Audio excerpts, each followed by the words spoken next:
En el relato del Evangelio que hemos escuchado esta mañana de sábado, que estamos ya a 3 de octubre, seguimos profundizando el Evangelio de San Lucas y estamos ya en el capítulo 10. El relato de los discípulos seguro que es hoy el punto de partida para que el Señor nos regale unas lecciones de cómo poder ser buenos discípulos. Tal vez 3 lecciones concretas el Evangelio hoy nos regala. La primera lección, que es fundamental para un discípulo, incluso para el que no es discípulo, es la oración. La misión siempre comenzó en la oración. El capítulo 10 de San Lucas, en el versículo 2, ya se habla del comienzo de la misión con la oración. Y luego hoy vuelve a recordarnos el versículo 21, que la oración es como el culmen también de la misión. Es decir, no hay una misión sin una oración. La oración es el comienzo y el culmen de la misma. El mismo reporte que los discípulos han hecho a Jesús también está implícita una oración.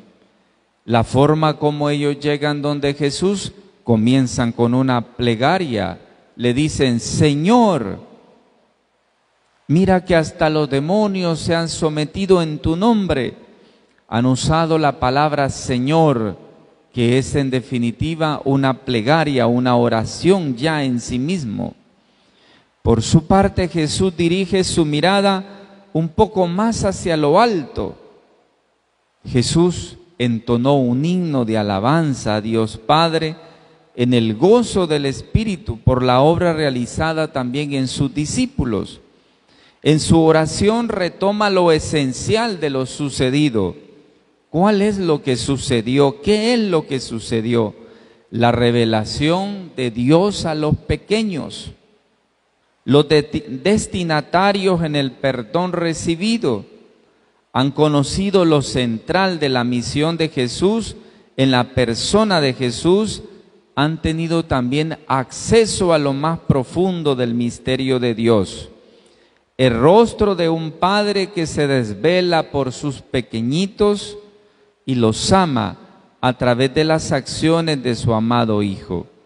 El Señor del cielo y de la tierra, dice la plegaria, se ha inclinado benévolamente ante su amada humanidad.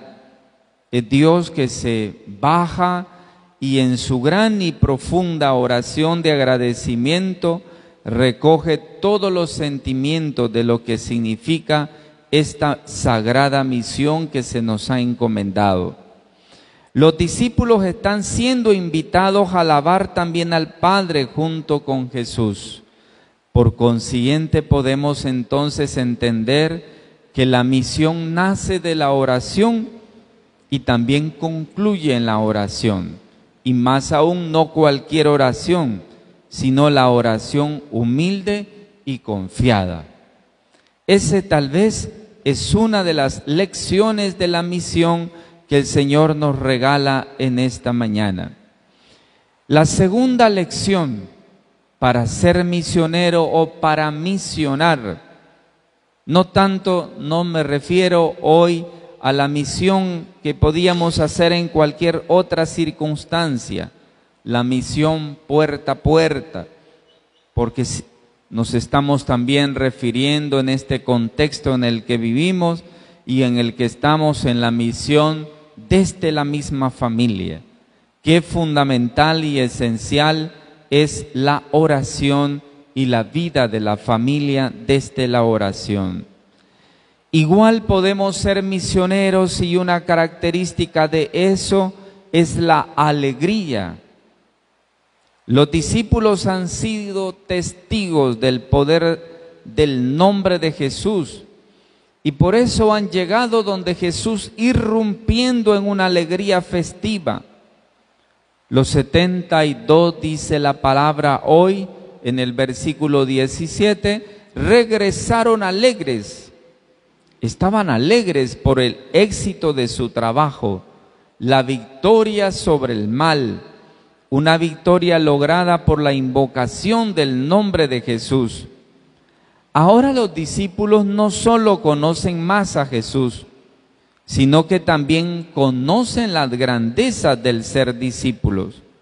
Jesús les ha dado poder de pisar serpientes y escorpiones, sobre todo poder enemigo, nos recuerda el versículo 19. Entonces, ¿qué puede causar más alegría que esa victoria? Es decir, ¿qué podría causar la alegría más efectiva y más sincera que el vencer el mal? Pero Jesús les da siempre una enseñanza a los discípulos y les hace caer enseguida que la verdadera victoria es la del cielo. Y les dijo: alegraos de que vuestros nombres estén escritos en los cielos. Nos recordó en el versículo 20. Esto es, no solo la obra que han realizado por la salvación de otros, sino la misma salvación de ellos. Jesús entonces les enseña a poner su alegría en la suya. Es la alegría en el Espíritu Santo, signo de la plenitud del cielo en la tierra, como lo vivieron ya la Virgen María, los primeros testigos del Señor, como lo experimentaron todos aquellos que fueron también tocados por la misericordia de Jesús. Es la alegría que en definitiva, según el Evangelio de San Lucas, se vuelve también una contemplación de la obra de Dios desde todos los momentos de la historia de la humanidad. La alegría es otro signo del misionero. El primer signo, la primera manera, la primera manifestación de la misión es la oración con la que comienza y termina la misión. El segundo elemento es la alegría y el tercer elemento del misionero es la formación continua. Fíjese bien, al final queda claro que los misioneros que ya han comenzado a enseñar deben volver a la escuela siempre. El misionero nunca debe de olvidar que él ante todo es un discípulo. Eso quiere decir que no estamos acabados. ¿Cuántos seguimos el camino del Señor y ya solo porque hemos empezado un camino, hemos tenido tal vez una breve formación, ya creemos que estamos hechos y derechos? No solo le puede pasar esto a los laicos, también nos puede pasar a nosotros, a los sacerdotes, las religiosas, los que somos consagrados, que por el mismo hecho de ser sacerdotes o ser religiosas, pensar que estamos acabados, que ya no hay nada que cambiar en la vida de nosotros. No se nos olvide, tal vez vale la pena una frase de un formador que yo tuve en el seminario que decía: no se olviden que las vacas fueron terneras. No se olviden que las vacas fueron terneras. Quiere decir, no te olvides que tú siempre vas a ser discípulo, no eres el maestro. No te olvides que el maestro es Jesús, no somos nosotros. Pero se nos olvida y nos creemos sabios, entendidos, creemos que ya nadie nos puede hacer ningún cambio, creemos que estamos terminados, hechos y derechos, y no es verdad. Hay veces nos da mucha tristeza porque cuando vemos pecados también en nosotros los sacerdotes, pecados en las religiosas, en los consagrados, y nos da mucha tristeza, porque decimos tantísimos años de formación para luego hacer lo que hace cualquiera en el mundo. nos pega mucho dolor, nos da tristeza, nuestro corazón se nos vuelve pequeño, pero seguimos siendo inútiles y pecadores y seguimos siendo discípulos, pero se nos olvida. Queremos ser maestros sin haber pasado la escuela aún del discipulado, porque de repente muchos habremos estudiado mucho, pero no hemos pasado la escuela del discipulado. Algunos habremos pasado 7 años en el seminario mayor, más aún habremos ido a estudiar, pero todavía no hemos pasado la escuela del discipulado del Señor. Somos soberbios, somos groseros, no tratamos bien a la gente, llevamos un montón de pecados en nosotros mismos y no damos la imagen de un verdadero discípulo del Señor. Eso es triste. También pasa en los fieles, también pasa muy por sobre todo en los fieles comprometidos. ¿Cuántos delegados de la palabra se formaron hace más de 40 años, pero no quieren seguirse formando, piensan que están hechos y derechos?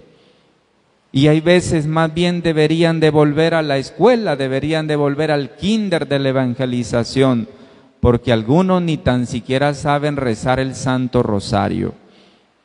Es muy triste, ¿no? Cuando creemos que todo lo sabemos, que no debemos, que no tenemos, que no podemos volver ya a formarnos, que no podemos volver a reencontrarnos con la enseñanza del Señor y nos creemos el Maestro y se nos olvida que somos discípulos.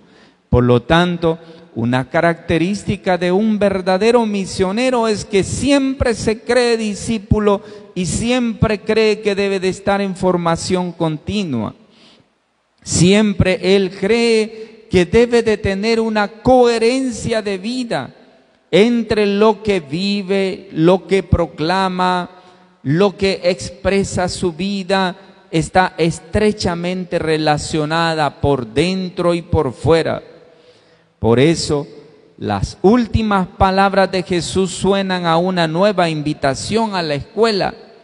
Los discípulos están siendo testigos privilegiados de una revelación que muchos otros de mayor categoría quisieron ver y no lo pudieron ver. Jesús les llama por eso dichosos y al mismo tiempo les recuerda que deben de seguir siendo receptores activos de la palabra. Volver a la escuela, esa es la verdadera y auténtica característica del misionero. Nunca olvidar que somos discípulos.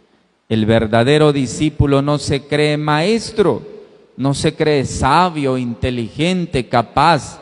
No, el verdadero discípulo siempre es sencillo, siempre es humilde y siempre está a los pies del Señor, a los pies del Maestro, a quien lleva lo que cada día vive y experimenta. La gracia, mis hermanos y mis hermanas, de esta palabra nos hagan vivir estos valores del discípulo. La oración verdaderamente continua, la alegría del Evangelio, el gozo del Evangelio y la formación continua y permanente. Así sea. Amén.